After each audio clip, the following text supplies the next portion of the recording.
Hello दोस्तों, इस video में हम लोग कक्षा तीसरी हिंदी का पाठ 10 चूहिया की शादी नामक जो पाठ है उसको पढ़ेंगे।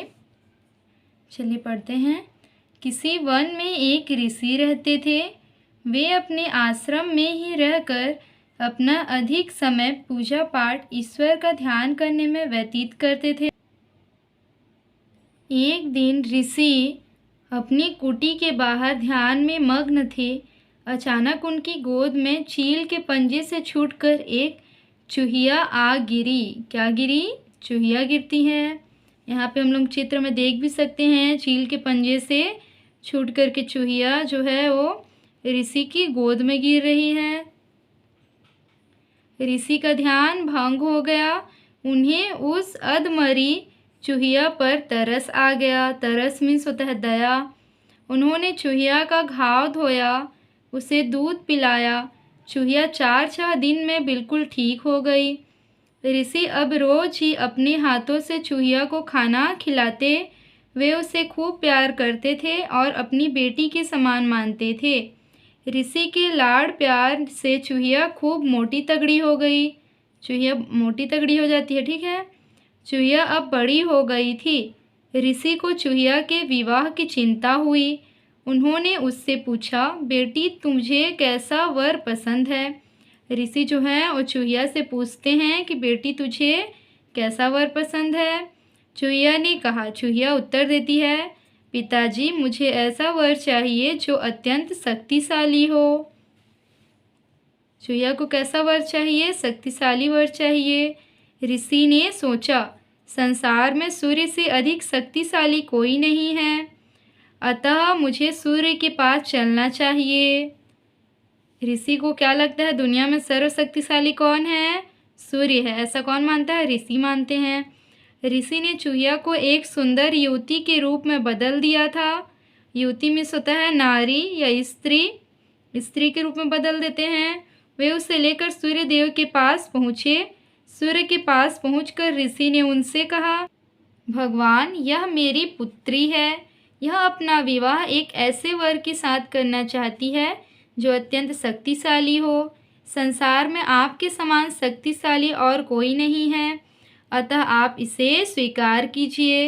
ऐसा कौन कह रहा है? ऋषि कह रहे हैं। किससे कह रहे हैं? तो सूर्य भगवान से कह रहे हैं। सूर्य भगवान ने ध्यान लगाकर यह जान लिया कि ऋषि जिसे अपनी बेटी बता रहे हैं वह तो एक चूहिया है, लेकिन वे ऋषि से स्पष्ट इनकार भी नहीं कर सकते थे। इसलिए उन्होंने बात बनाकर कहा। सूर्यदेव स्पष्ट रूप से मना भी नहीं कर सकते थे, इसीलिए वे बात बनाकर कहते हैं, ऋषिवर आपका यह कहना ठीक नहीं है कि मैं संसार में सबसे अधिक शक्तिशाली हूँ। मुझसे अधिक शक्तिशाली तो बादल है, जो जब चाहता है मेरा प्रकाश रोक लेता है। आप कृपया उसी के पास जाइए। किसके पास जाने के लिए कहते हैं? बादल के पास। बात ऋषि की समझ में आ गई। वे चूहिया को लेकर बादल के पास पहुँचे। बादल से भी उन्होंने वही कहा जो सूर्यदेव से कहा था। बादल ने भी ध्यान लगाया। उसे भी ज्ञात हो गया कि ऋषि चूहिया के साथ मेरा विवाह करना चाहते हैं।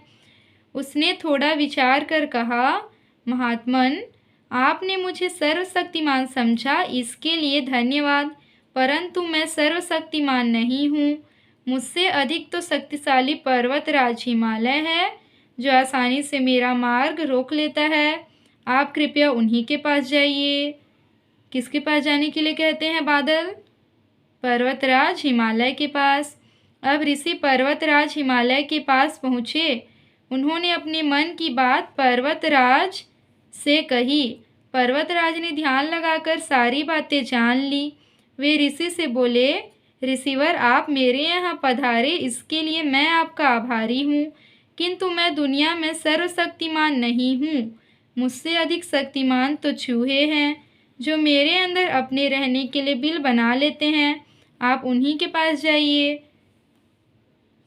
यहाँ पे पर्वतराज किसके पास जाने के लिए कहते हैं? चूहे के पास। ऋषि अपने आश्रम में लौट आए। अच्छा मुहूर्त देखकर ऋषि ने अपने आश्रम में ही रहने वाले एक मोटे तगड़े चूहे से चूहिया का विवाह कर दिया। चूहिया का विवाह किससे किया? तो मोटे तगड़े चूहे के साथ किया। अब इस पाठ का शब्दार्थ देखते हैं।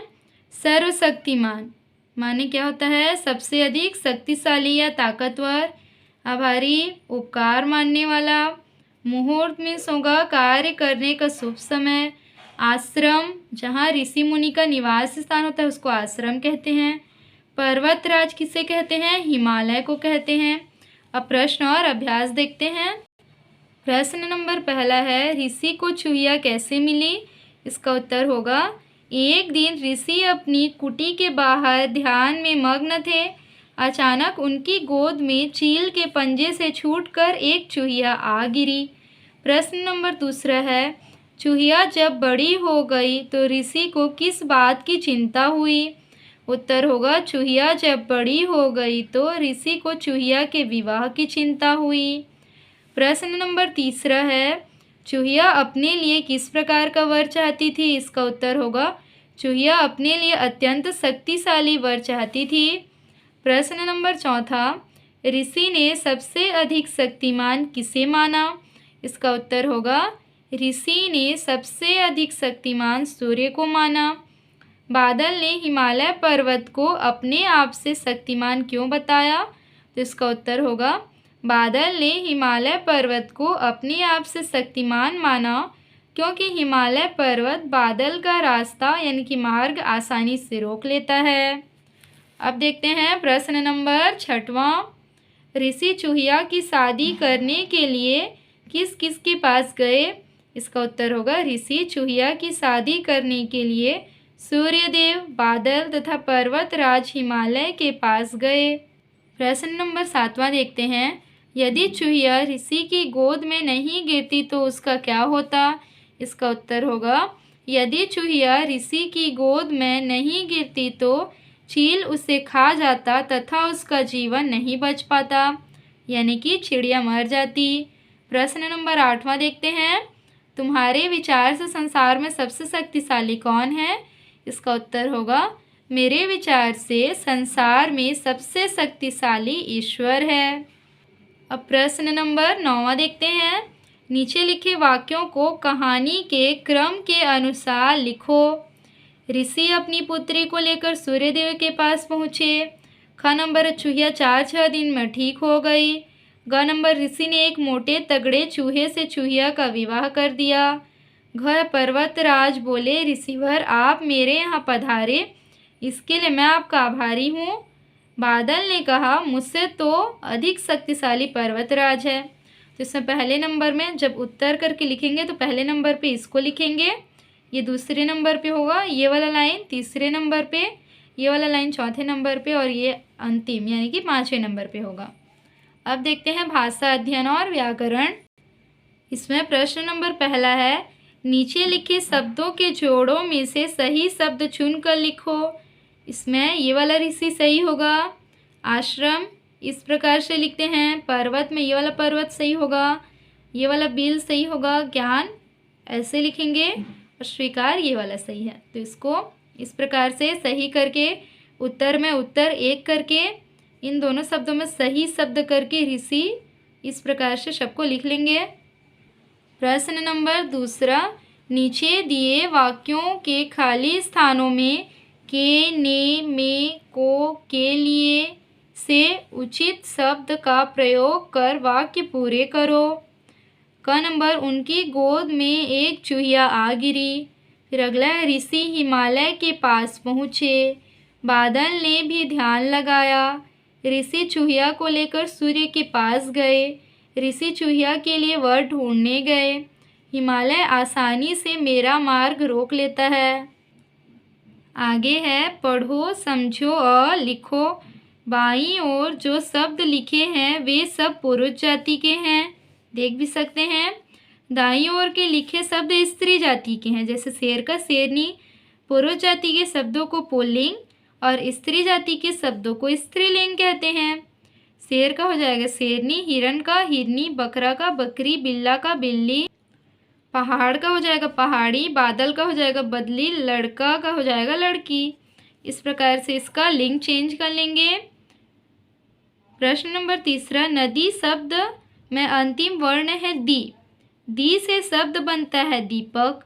दीपक में अंतिम वर्ण है क। क से शब्द बनता है कमल। देखिए यहाँ पे नदी, इसका अंतिम वर्ण दी है तो इससे दीपक बना है। इसमें अंतिम वर्ण क है तो इससे शब्द बना है कमल। इस तरह शब्द के अंतिम वर्ण से शब्द बनाते जाओ, यह शब्दों की रेल बन जाएगी। चलिए बना के देखते हैं। बादल, अंतिम वर्ण क्या है इस शब्द का? ल है, तो ल से शब्द बनाएंगे लता। अंतिम वर्ण ता, ता से शब्द बना तालाब। अंतिम वर्ण ब, ब से शब्द बना बकरा। इस प्रकार से बना लेंगे। अगला है याद रखो। कुछ शब्द ऐसे होते हैं जिनके लिंग नहीं बदलते, जैसे कि उल्लू, गिरगिट, चमगादड़, कॉपी, लेखनी आदि।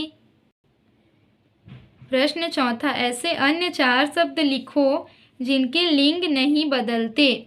जैसे कि एग्जाम्पल के लिए हम लोग लिख सकते हैं पेन, पुस्तक, उसके अलावा और भी लिख सकते हैं, तो उसको आप लोग सोच सोच के लिखिएगा।